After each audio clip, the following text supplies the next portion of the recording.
আমি শুয়ে পড়ছি, তখন বলছে তোর তো ভালো লাগবেই না।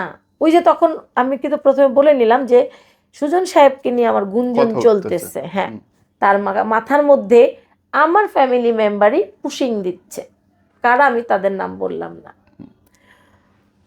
তো তখন বলি কি এখন তো তোর ভালো লাগবেই না, তোর তো তুই তো আরেক জায়গায় তোর চাহিদা মিটায় আসস, আমার কাছে তো তোর।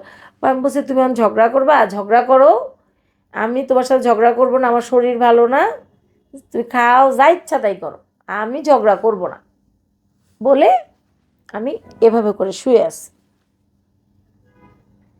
সে মেবি ওইটা খাইছে, আমি এত খেয়াল নাই আমার, খাইছে মেবি।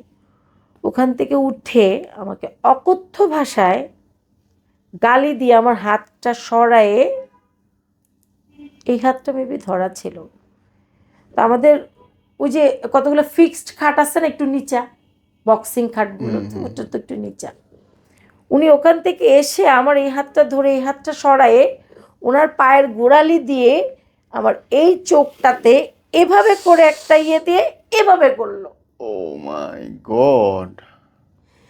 এভাবে করে মুড়া মানে একদম এভাবে করে দিয়ে এভাবে আমার মনে হইলো আমাকে কেউ মানে অনেক উপর থেকে মহাশূন্যে ফালাই দিচ্ছে।